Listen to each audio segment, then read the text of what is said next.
बचाने के लिए, संविधान को बचाने के लिए और ख़ासतौर से लोकतंत्र को ख़त्म करने के लिए इलेक्ट्रॉनिक वोटिंग मशीन का इस्तेमाल किया जा रहा है। पिछले 3 दशक से ईवीएम को लाया गया और उसको 2004 से पूरे देश में राष्ट्रीय स्तर पर इस्तेमाल किया गया। तो ईवीएम लोकतंत्र में नागरिक वोट अधिकारों को ख़त्म करने के लिए उन्होंने लाया। तो इसके लिए राष्ट्रव्यापी आंदोलन पिछले 1 दशक से भारत मुक्ति मोर्चा के राष्ट्रीय अध्यक्ष मान्यवर वावन मेश्राम साहब के नेतृत्व में चलाया जा रहा है, जिसके तहत आज का एक बड़ा प्रोटेस्ट दिल्ली के जंतर मंतर पे आह्वान किया गया था। तो पुलिस ने डिटेन किया हम लोगों को। अभी दिल्ली स्थित मंदिर मार्ग थाने में हम लोगों को लाया गया है।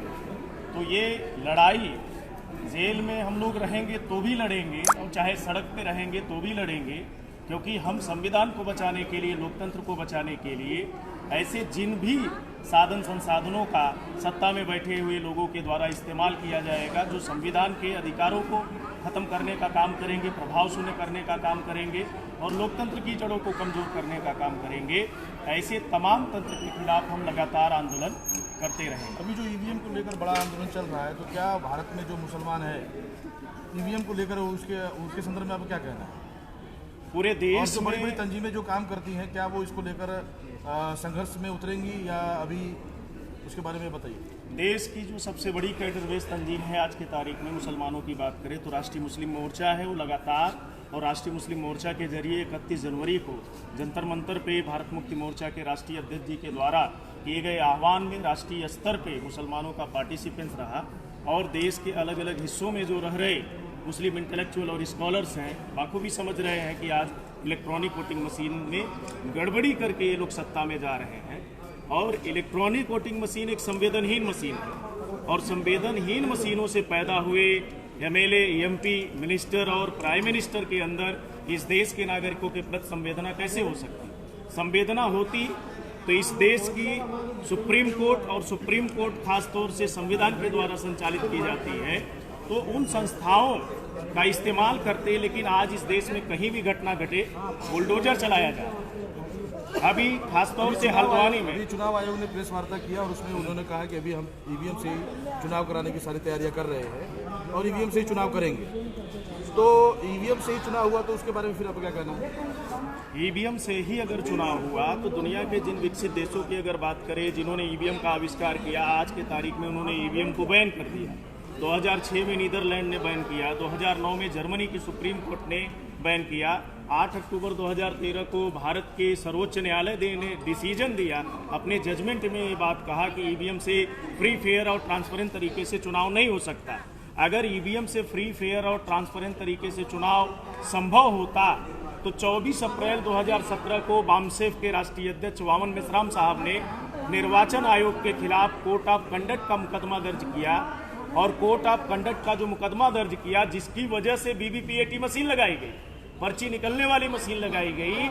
लेकिन आज उन पर्चियों का मिलान नहीं किया जाना, ये बात साबित करता है कि वो आज ईवीएम के जरिए इस देश में नागरिकों के वोट के अधिकार को प्रभाव शून्य कर चुके हैं। अगर वो नहीं मानते हैं तो इसके लिए एकमात्र रास्ता है जन आंदोलन का। दुनिया में जन आंदोलन से परिवर्तन हुआ है और भारत में भी जब सरकारें और सत्ता में बैठे हुए लोग निरंकुश हो जाएंगे, तानाशाह हो जाएंगे, तो संविधान को बचाने के लिए, लोकतंत्र को बचाने के लिए, जैसे आज हम लोग जंतर मंतर पे सड़कों पे आए और राष्ट्रीय स्तर पे आंदोलन कर रहे हैं, तो हमने चोरी नहीं की है, डाका नहीं डाला है, हम जेल में जा रहे हैं। हमें गर्व है कि हम लोकतंत्र को बचाने के लिए, संविधान को बचाने के लिए जेल में जाएंगे। भारत लेनिन बाबू जगदेव प्रसाद कुशवाहा जी उस दौर में 70 के दशक में आंदोलन चला रहे थे, तो उन्होंने नारा दिया कि पहली पीढ़ी गोली खाएगी, दूसरी पीढ़ी जेल जाएगी और तीसरी पीढ़ी राज करेगी। तो ये व्यवस्था बदलने के लिए हम जन आंदोलन के लिए, और संविधान ने हमें शांतिपूर्वक आंदोलन करने का, सभा करने का, अपनी विचारों की अभिव्यक्ति करने का, संभाषण करने का ये मौलिक अधिकार डॉक्टर बाबा साहब अम्बेडकर ने संविधान के फंडामेंटल राइट में आर्टिकल 19 में दिया है। और आज सरकारें आर्टिकल 19 का वायलेंस कर रही है और इस देश में बड़े बड़े कार्यक्रम जो सत्ताधारी पार्टियों के होते हैं। न्यायपालिका को संविधान को अमल कराने की जिम्मेदारी है, उसका काम है, लेकिन अभी जिस तरीके से सरकार निरंकुश होकर लोगों को विरोध प्रदर्शन भी करने नहीं दे रही है, तो न्यायपालिका को लेकर आप क्या कहेंगे? न्यायपालिका का जो चरित्र है वो खासतौर से आज न्याय नहीं दे रहे हैं, वो निर्णय दे रहे हैं। न्यायपालिका के संदर्भ में और न्यायपालिका में बैठे हुए जो सुप्रीम कोर्ट में, हाई कोर्ट में, सिविल कोर्ट में जजेस हैं, वो आज के तारीख में न्याय नहीं दे रहे हैं, निर्णय दे रहे हैं। ये देश आस्था के आधार पर नहीं चलेगा, ये देश संविधान के आधार पर चलेगा। संविधान को दरकिनार करके इस देश में अगर आप देखें, पिछले 3 दशक से लगातार फैसले लिए जा रहे हैं।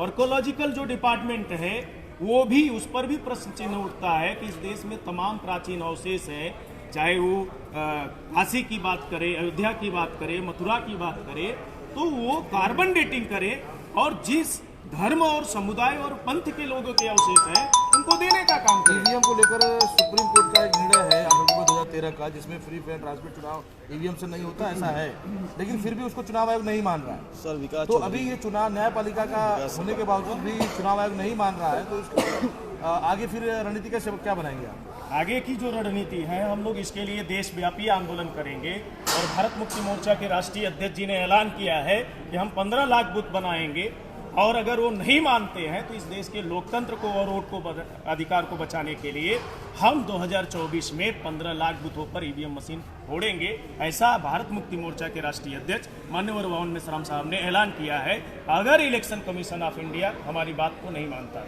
धन्यवाद। आपका परिचय? मेरा नाम विकास चौधरी।